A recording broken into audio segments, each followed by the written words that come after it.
Iya, baik. Langsung saja kami panggil peserta lomba bertutur utusan dari SMP Negeri 1 Sambilanto.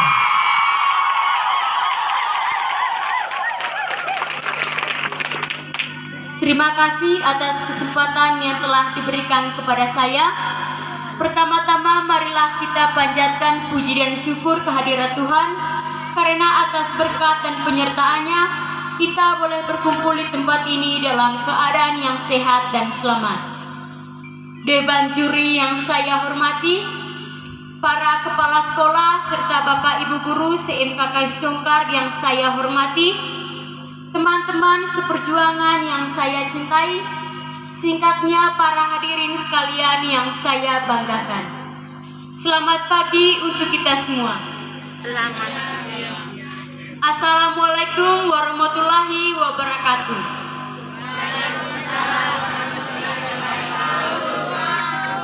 Shalom. Salam sejahtera. Om Swastiastu. Nama budaya, salam kebajikan. Perkenalkan, nama saya Angelika Kesiani Ranai Dharma. Saya utusan dari SMP Negeri 1 Sambirepas. Pada kesempatan ini, saya akan membawakan sebuah cerita yang berjudul Asal Mulanya Danau Ranamisi. Cerita ini ditulis oleh Evan Boyle.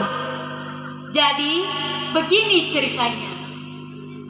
Pada zaman dahulu kala, di Kampung Teber, Manggarai Timur, hiduplah sepasang suami istri yang bernama Kae Anu dan Tiong Molasliho. Mereka tinggal dalam sebuah rumah yang merupakan warisan dari orang tua Kae Anu. Rumah tersebut sudah sangat tua dan tidak layak lagi untuk dihuni. Pada suatu hari, berkatalah Kae Anu kepada istrinya, "Enu, rumah ini sudah sangat tua dan tidak layak lagi untuk dihuni. Alangkah lebih baik kalau kita membuat rumah yang baru lagi." Tetapi membuat rumah itu sangat sulit dan membutuhkan waktu yang lama, suamiku. Kamu bahkan tidak mempunyai keahlian dalam membuat rumah. Kamu tenang saja. Walaupun aku tidak mempunyai keahlian dalam membuat rumah, tetapi aku akan berusaha mencobanya. Sudah beberapa hari Kae Anu berada di hutan dan kayu paloknya sudah semakin banyak. Tiong Molasliho, istrinya, merasa sangat cemas dan takut kalau suaminya diserang oleh binatang buas di hutan. Semoga tidak terjadi apa-apa dengan suamiku. Doanya dan suatu siang, ketika Kae Anu sedang asik menebang pohon, ia tersentak melihat ada 4 orang yang secara tiba-tiba berlari ke arahnya. Orang-orang tersebut sama sekali tidak dikenalnya. "Tuan, apakah Anda melihat babi hutan yang baru saja lewat di sekitar sini?" Kae Anu tidak menjawab, namun ia hanya menggeleng-gelengkan kepalanya. "Tetapi Tuan, lihatlah, anjing-anjing kami ini mengendus-endus di sekitar tempat ini. Sudah pasti babi hitam itu juga berada di sekitar tempat ini." Ketika mereka menyebut kata anjing dan menunjuk-nunjuk ke arah beberapa ekor musang itu, tersadarlah Kae Anu bahwa ternyata teman-teman, orang yang sedang berada di hadapannya bukanlah manusia seperti dirinya, tetapi mereka adalah darat atau makhluk halus, dan musang-musang itu adalah anjing-anjing mereka. Kae Anu pun menjadi sangat takut. "Tuan, saya tidak melihat ada babi hutan yang baru saja lewat di sekitar sini. Tetapi saya hanya melihat tikus kecil ini." Melihat itu, para darat itu terperanjat dan bersorak kegirangan. Ya ampun Tuan, ini adalah babi hutan yang kami cari-cari dari tadi. Lihatlah betapa besarnya babi hutan itu, kata para darat. Mendengar itu, Kak Anu semakin tercengang-cengang. Tikus kecil itu mereka anggap sebagai babi hutan yang sangat besar. Kemudian para makhluk halus itu mengangkat tikus kecil itu, namun tiba-tiba mereka menurunkannya kembali. Aduh, berat sekali babi hutan ini. Padahal kita ini berempat, tetapi kita tidak mampu mengangkatnya, kata salah seorang dari mereka dengan nafas yang tersengal. Mereka berulang kali mencoba mengangkat tikus kecil itu yang mereka anggap sebagai babi hutan, namun dilepaskannya kembali. Kak Anu memandang mereka dengan terheran-heran. Diangkatnya tikus kecil itu lalu menyodorkannya kepada mereka. Keempat makhluk halus itu membelalakan matanya ketika melihat Kak Anu dengan entengnya mengangkat tikus kecil itu. Ya ampun Tuan, kuat benar Tuan ini. Hanya dengan satu tangan, dia bisa mengangkat babi hutan yang besar itu. Apakah Tuan itu mempunyai kekuatan gaib? Kemudian Kak Anu menceritakan siapa dirinya yang sebenarnya dan apa tujuannya datang ke hutan tersebut.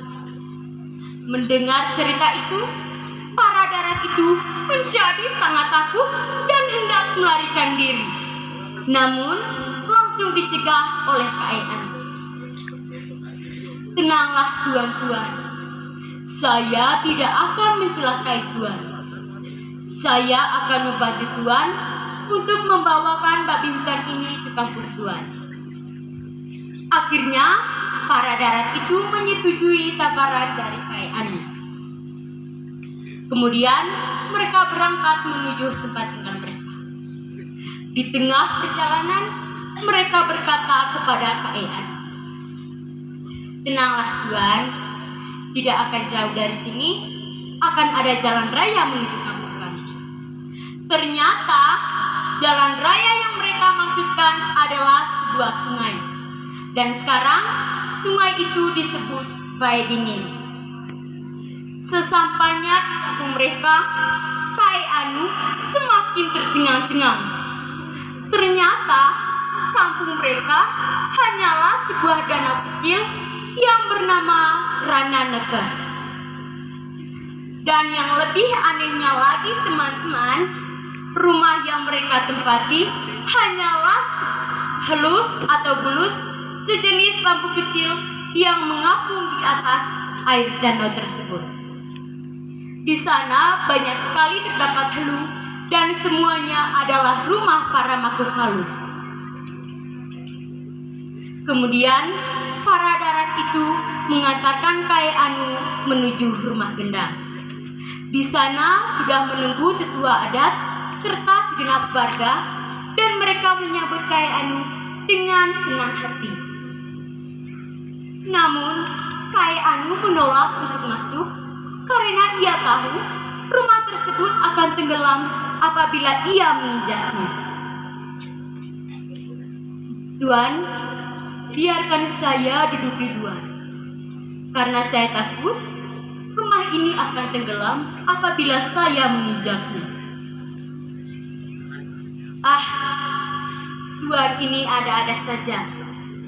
Jangan begitu nak. Mari silahkan masuk. Setelah berbincang lama dengan ketua adat tersebut, Kak Anu mengetahui bahwa di dalam rumah tersebut sedang ada pertemuan para warga. Mereka berencana untuk berperang melawan Rana Hembok yang ingin menguasai wilayah mereka. Tolong bantulah kami Tuan. Saya tidak ingin warga-warga di sini menjadi budak-budak dari warga Ranah Hembok. Tolong selamatkan kami, Tuan. Baiklah, saya akan membantu kalian untuk berperang melawan Ranah Hembok. Hari menjelang sore, Kai Anu memohon pamit kepada para makhluk halus itu untuk pulang ke rumahnya, yaitu di Tebet. Para makhluk halus itu memberikan daging tikus kepada Kai Anu, namun ditolak. Dan sebagai balas jasa, mereka membantu Kai Anu membawa balok-baloknya ke rumahnya di Tebet. Hari berganti hari, dan tibalah saatnya bagi Kai Anu untuk berperang melawan Ranah Hembok. Kai Anu lalu menyiapkan perlengkapan perang seperti giling atau tameng, serta tombak dan parang yang sudah diasah sehingga menjadi sangat gagah. Setelah itu, berangkatlah Kai Anu menuju Ranah Nekas. Setibanya ia di Ranah Nekas, semua darat di Ranah Nekas melompat kegirangan. Namun, mereka juga merasa heran melihat Kai Anu tidak membawa perlengkapan perang seperti yang mereka punya. Kai Anu sendiri pun merasa heran melihat darat-darat itu sama sekali tidak membawa parang ataupun tombak, tetapi masing-masing di tangan mereka menggenggam belut dan ikan. Setelah gong dan gendang dibunyikan, serempak pasukan Ranah Hembok melemparkan belut dan ikan ke arah Kai Anu. Dengan mudah, Kai Anu memotong-potong ikan dan belut itu dan mengumpulkannya menjadi satu tumpukan yang besar. Melihat senjata yang digunakan oleh Ranah Hembok telah habis, semua darat Ranah Nekas melompat kegirangan karena mereka telah menang berperang melawan Ranah Hembok tanpa ada satupun yang mati. Maka sesuai kesepakatannya, Ranah Hembok harus tunduk kepada Ranah Nekas. Dan pada hari itu juga, air dari Ranah Hembok berpindah ke Ranah Nekas, sehingga danau tersebut menjadi danau yang sangat luas. Karena danau kalian sudah menjadi besar dan luas, saya akan menamakan kampung kalian menjadi Danau Ranamisi.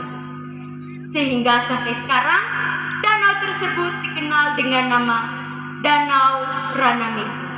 Sekian dan terima kasih.